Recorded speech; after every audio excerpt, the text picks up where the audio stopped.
Now we will see what is the difference between the behavior of a conductor and dielectric in external electric field. So till now we discussed the main concept we were trying to concentrate upon is conductor and how will a conductor behave when you place it in external electric field. We saw the 6 properties, right? Now apart from a conductor, there is another type of a material which is called as dielectric, which is very important for the subsequent topics. Okay, so let's first try to understand what is a dielectric, then we will think about what will happen when a dielectric is placed in the presence of an external electric field. So let's see what are the differences between how a conductor behaves and how a dielectric behaves. So generally dielectrics are non-conducting substances. So the opposite of conducting materials is what is a dielectric. So generally what happens for non-conducting substance, so what differentiates a conducting and a non-conducting material? So generally conductors have charge carriers. So what do you mean by charge carriers? The one which are contributing to the flow of charges, that is a current. Like we previously discussed, conductors have free electrons present in them, whereas what happens with the dielectric is there are no free charge carriers. There are negligible number of charge carriers. But what happens with a conductor? Conductor has large number of free charge carriers. Generally, let's revise again. So what happens within a conductor? The free charge carriers move and the charge distribution in the conductor adjusts itself in such a way that the electric field due to the induced charges opposes the external electric field. We have already seen this. The external electric field, if we call it as E naught, the induced electric field within the conductor will be in the opposite direction. Then how are they generated within the conductor? They are generated in such a way that the net electric field inside the conductor is always 0. Whereas this is happening only because of the reason that they have free charge carriers. So there is a possibility of a free surface getting established. See, observe. The sigma free represents the charge carriers are completely distributed to the ends of the conductor. Whereas what happens with respect to a dielectric is, dielectrics as we have discussed, they do not have any free charges. So here we need to discuss about them in terms of their atoms. So generally what happens is, when you talk about a dielectric, so since they do not have free charge carriers, let's say you have an atom. So let us consider one of the atoms of the dielectric. So let's understand what happens in an atomic structure level. So in this atom what happens is, there are positive part and the negative part present in it. So that is why it is going to be neutral. The arrangement is in such a way that it is a stable one. Now what happens is, due to the electric field, so let's say the electric field is from left to right. If E naught is the electric field, then this side is going to be positive, this is a negative side. So let's say you have the positive part here, negative part here. Now due to the positive part of the external electric field, the negative part of the atom tends to move to the left, right?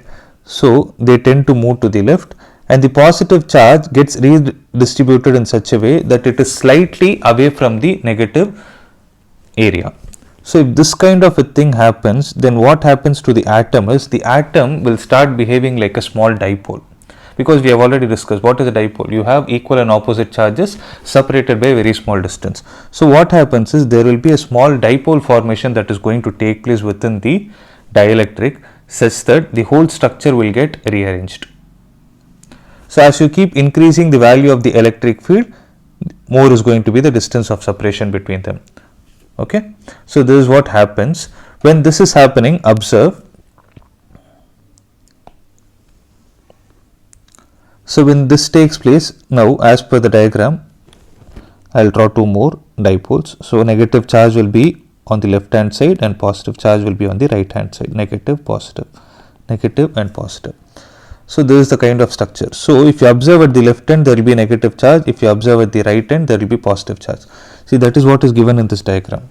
So the negative charge gets accumulated on the left hand side and the positive charge gets accumulated on the right hand side. Now what is happening is, there is more concentration of positive charge this side and more concentration of negative charge this side. So here also there will be an induced electric field taking place and the external electric field obviously is to the right. Now what is going to be the net electric field inside? E naught minus E induced.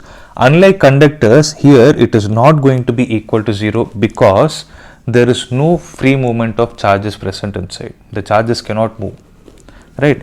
So since this is happening, so what will happen in this case is there will be a slight decrease in the value of the external electric field. This value, this non-zero value, is given by the equation E naught divided by kappa. So remember this expression. So the net electric field present inside is nothing but E naught. E naught represents the external electric field divided by kappa. This kappa is what is called as dielectric constant of a material. Let's see what is the dielectric constant in the next video. As of now, accept it. So what will happen inside is the electric field will decrease by a factor of dielectric constant.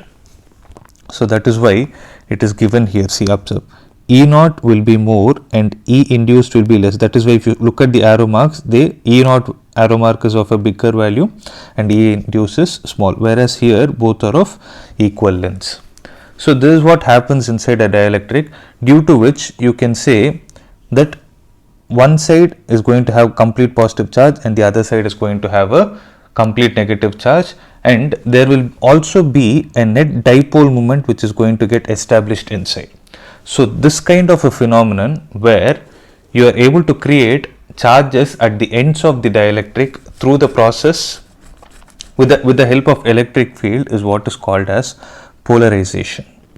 So that's what this topic is, polarization of a dielectric.